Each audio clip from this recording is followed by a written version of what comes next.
Hello everyone, welcome to unique learning system. और आज मैं फिर से उपस्थित हूँ एक नए मुद्दे के साथ। और आज का हमारा मुद्दा है शस्त्र व्यापार संधि।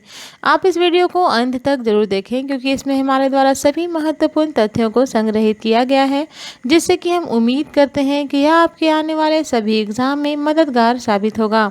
तो चलिए शुरू करते हैं हम अपना आज का मुद्दा और जानते हैं शस्त्र व्यापार संधि आखिर क्यों है अभी सुर्खियों में। तो चलिए हम देखते हैं कि आखिर क्यों है यह सुर्खियों में। विश्व में शांति और स्थिरता के प्रयासों के प्रति प्रतिबद्धता व्यक्त करते हुए चीन ने संयुक्त राष्ट्र के शस्त्र व्यापार संधि में शामिल होने की घोषणा की है। चीन की कम्युनिस्ट पार्टी के शीर्ष नेतृत्व ने संयुक्त राष्ट्र की शस्त्र व्यापार संधि में शामिल होने के विषय में निर्णय लेने हेतु मतदान भी किए। चीन के विदेश मंत्रालय के अनुसार संधि में शामिल होना बहुपक्षवाद का समर्थन करने हेतु चीन का यह एक महत्वपूर्ण कदम है। उल्लेखनीय है कि अमेरिकी राष्ट्रपति डोनाल्ड ट्रंप ने अप्रैल 2019 में संयुक्त राष्ट्र की इस संधि से बाहर निकलने की घोषणा की थी। अब हम देखते हैं इस संधि से जुड़ी पृष्ठभूमि को। 24 दिसंबर 2014 को शस्त्र व्यापार संधि के लागू होने से पूर्व विश्व में हथियारों के व्यापार को विनियमित करने के लिए कोई भी अंतर्राष्ट्रीय कानून नहीं था। इस कमी को महसूस करते हुए कई वर्षों तक विभिन्न नागरिक संगठनों ने वैश्विक कार्रवाई का आह्वान किया। वर्ष 2006 में संयुक्त राष्ट्र महासभा ने स्वीकार किया कि पारंपरिक हथियारों के हस्तांतरण हेतु एक सामान्य अंतर्राष्ट्रीय मानक की अनुपस्थिति दुनिया भर में सशस्त्र संघर्ष, लोगों के विस्थापन, अपराध और आतंकवाद को बढ़ावा देने में योगदान देती है। इन तथ्यों के आधार पर संयुक्त राष्ट्र महासभा ने हथियारों के हस्तांतरण हेतु एक सामान्य अंतर्राष्ट्रीय मानक की स्थापना करने वाली एक संधि की व्यवहार्यता की जांच करने के लिए एक प्रक्रिया शुरू कर दी। विभिन्न सम्मेलनों और बैठकों के बाद इस संधि को संयुक्त राष्ट्र महासभा द्वारा 2 अप्रैल 2013 को अपना लिया गया तथा यह संधि 24 दिसंबर 2014 से लागू हो गई। गौरतलब है कि अब तक कुल 130 देशों ने इस संधि पर हस्ताक्षर किए हैं, जिसमें से 103 देशों ने अपने क्षेत्राधिकार में इसे लागू भी कर दिया है।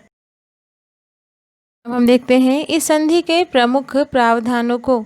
यह पारंपरिक हथियारों के अंतर्राष्ट्रीय व्यापार को विनियमित करने के लिए प्रतिबद्ध है। इस संधि का उद्देश्य संघर्ष वाले क्षेत्रों में हथियारों के प्रभाव पर नियंत्रण लगाना, मानवाधिकारों की रक्षा करना और घातक हथियारों को समुद्री डाकुओं, गिरोहों तथा अपराधियों के हाथों में पहुंचने से रोकना है। इस संधि के तहत छोटे हथियारों से लेकर युद्ध टैंक, लड़ाकू विमानों और युद्ध पोतों के व्यापार के लिए नियम बनाने का भी प्रावधान है। इस संधि के तहत सदस्य देशों पर प्रतिबंध है कि वह ऐसे देशों को हथियार न दें जो नरसंहार, मानवता के प्रति अपराध या आतंकवाद में शामिल होते हैं।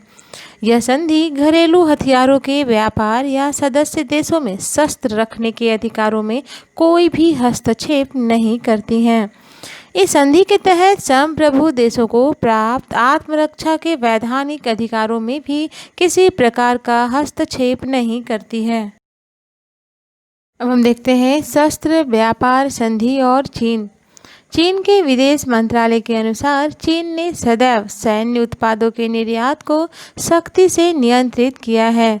साथ ही चीन इस प्रकार के सैन्य उत्पादों का निर्यात केवल संप्रभु राष्ट्रों को ही करता है। उल्लेखनीय है कि संधि में शामिल होने की घोषणा से पूर्व भी चीन का यह मानना था कि पारंपरिक हथियारों के कारोबार को नियंत्रित करने की दिशा में चीन सकारात्मक भूमिका निभाता है। एक रिपोर्ट के अनुसार चीन अमेरिका के पश्चात विश्व का दूसरा सबसे बड़ा हथियार उत्पादक देश है। अब हम देखते हैं ATT पर भारत का पक्ष क्या है। वर्ष 2013 में भारत ने इस संधि के प्रस्ताव को कमजोर और एक तरफा बताया था और वह इस संधि में शामिल नहीं हुआ था।